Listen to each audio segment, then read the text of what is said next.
और ये जो गेरुआ वस्त्र है इसके प्रति नफरत पैदा हो जाए। ये सोच करके साध्वी प्रज्ञा और कर्नल पुरोहित को आपने फंसाया।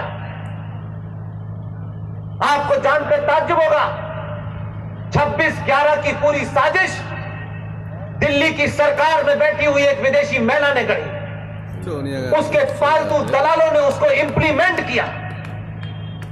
तथ्यों के साथ बात आपके सामने रखा। अपने यहाँ था जिस दिन 26/11 शुरू हुआ। 24 नवंबर को भारत के गृह मंत्री के आदेश पे एक हाई पावर डेलीगेशन, जिसमें भारत का home secretary Madhukar Gupta, first secretary, second secretary, तमाम वो सारे लोग, जब भारत के अंदर कोई ऐसी स्थिति हो जिसे आप वॉर रूम कहते हैं, ऐसी किसी अकस्मात स्थिति के लिए हमेशा देश के अंदर एक रिजर्व में इंतजाम होता है। एक साजिश के तहत 2 महीने पहले एक प्लान किया गया, लोगों को चुना गया कि जो भारत की सुरक्षा की एजेंसियां जितनी होती हैं, किसी इमरजेंसी के समय जब उन्हें यह चिंता करनी होनी चाहिए, तो 2 महीने पहले यह तय कर दिया गया और 24 नवंबर को भारत के होम सेक्रेटरी मधुकर गुप्ता के अंडर में एक पूरा डेलीगेशन गया, पाकिस्तान में इस्लामाबाद गया और 25 तारीख को उसमें एक शख्स जो उसमें मौजूद था, उसको कुछ ऐसा लगा कि यहां कुछ गड़बड़ है। उन्होंने पूरी कोशिश की कि वो बाहर आ जाएं, लेकिन आने नहीं दिया गया। आखिर में रात में उस आदमी ने कहा, मुझे भारत जाना है, मेरे परिवार में बहुत इंपॉर्टेंट ट्रेजेडी हो गई है। रात में वो आदमी बाघा बॉर्डर से वापस आ गया, सरकार ने उसको निकलने नहीं दिया। सब कुछ तथ्य मौजूद है, कोई ऐसा नहीं है कि ये तथ्य सिर्फ मेरे पास है। लेकिन पाकिस्तान सरकार ने 24 और 25 2 दिन को जाने वाले उस डेलीगेशन के बारे में ये कहा कि आप इस्लामाबाद से ऊपर एक बहुत खूबसूरत पहाड़ी है, उसको मरी कहते हैं, आप मरी जाइए और 1 दिन का हम दौरा आपका एक्सटेंड कर देते हैं। भारत का पूरा डेलीगेशन उस मरी हिल स्टेशन पे चला गया, जहां से दुनिया के किसी से भी आपका कोई कम्युनिकेशन नहीं हो सकता। जिस वक्त भारत में मुंबई में हमला हुआ, उस दिन मैं दिल्ली में पाकिस्तान के विदेश मंत्री एक प्रेस क्लब में महिलाओं के में बैठे हुए थे। यानी इस तरीके की रचना रची गई कि कोई यकीन ही ना कर पाए कि भारत का हाई पावर डेलीगेशन इस्लामाबाद में है और पाकिस्तान का फॉरेन मिनिस्टर दिल्ली में बैठा है, और सारी योजना के तहत किया गया। और जो कसम नाम का आदमी आया, आप सब जानते हैं कि उसके हाथ में कलेवा क्यों बांधा गया था।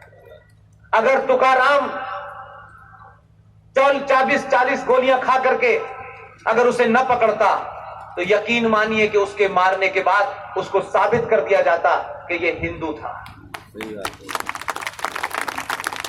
इसलिए आपको ज्यादा जागरूक रहना है, आपकी ज्यादा जिम्मेदारी है, क्योंकि आप गिनती में हैं, क्योंकि ये राष्ट्र आपका पहले है, बाद में किसी का है। जो ज्यादा होता है उसकी जिम्मेदारी ज्यादा होती है। इसलिए सच बोलिए, सच का सामना कीजिए, किसी से डरिए मत।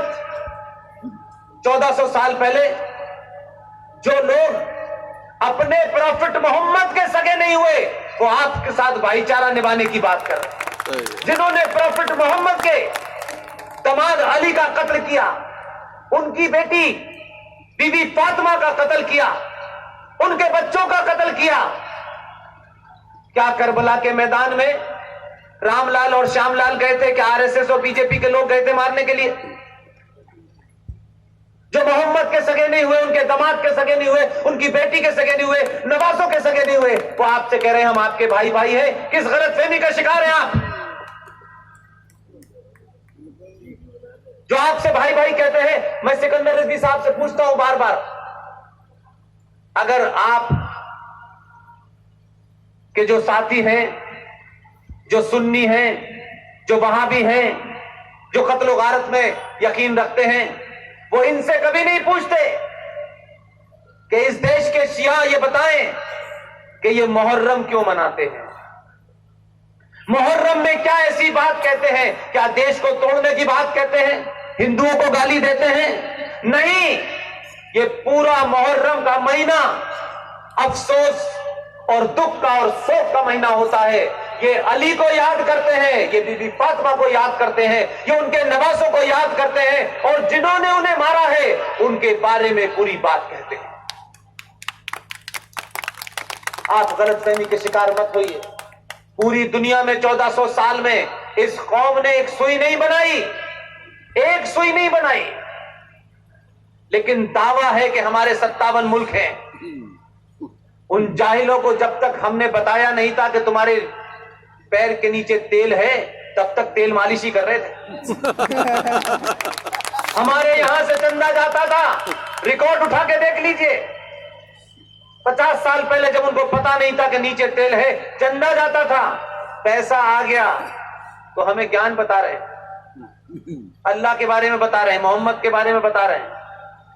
अगर इतना ही इस्लाम एक है तो ईरान इराक 11 साल किस लिए लड़ रहे थे? क्या बॉल ले ली थी एक दूसरे की क्या? ये 57 मुल्कों में कौन सा इस्लाम चल रहा है? कहां लिखा है?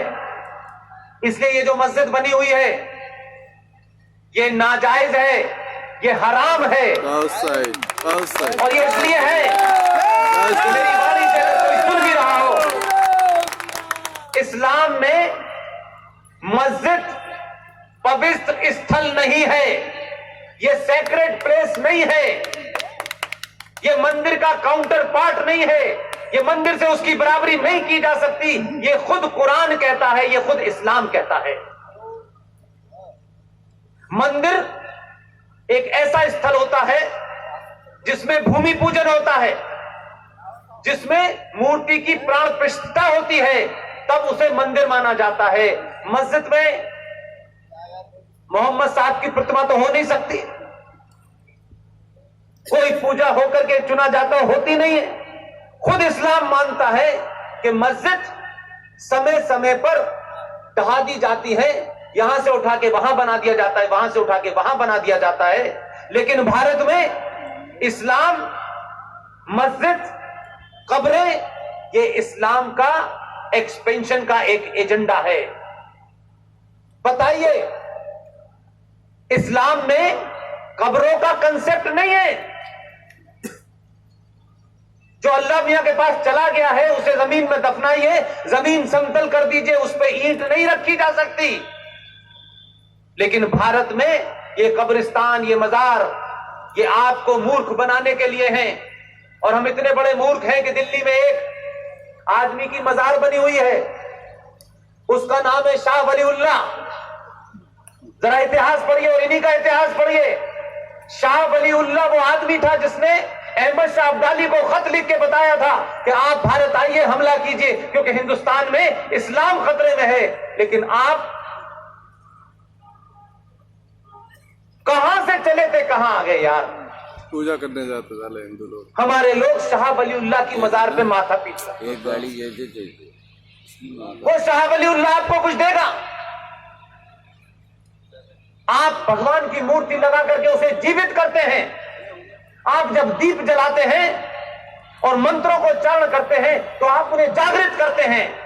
वो समाज कहीं अजमेर में, कहीं निजामुद्दीन पे मरे हुए लोगों से मांग रहा है। अगर उसकी इतनी औकात होती तो वो मरता ही नहीं ना। आपने कैसे कैसे सिस्टम बनाए, थोड़ी देर के लिए सोचिए तो। आप कौन सी आधुनिकता में चले गए हैं? हर घर में बर्थडे मनाई जा रही है, मनाइए, कोई मुझे दुख नहीं है। न बड़े टोकते हैं, न कोई पुजारी टोकता है, न कोई संस्कारी टोकता है। आप बर्थडे में आपको शौक हो गया है कि हमें पश्चिम से बनाई हुई सभ्यता को लेना, लीजिए। आप केक काटते हैं और फिर ये पूछते हैं कि आज कितने साल के हो गए। 54 मोमबत्ती जलाते हैं और केक काटने से पहले बुझा देते हैं। जो मजार है, जहां मर गया है, वहां जली हुई मोमबत्ती लगाते हैं और जो जिंदा है उसे बुझा देते हैं। यार कहां की कौन सा कंसेप्ट है यार? थोड़ी देर के लिए सोचो, कर क्या रहे हो यार? मरा हुआ आदमी देख रहा है, वहां मोमबत्ती जला रहे हैं, जहां जाके जला रहे हैं, बुझ तो नहीं गई। तेल डालने जाते हैं, जो जिंदा है उसकी सारी मोमबत्ती बुझा देते हैं।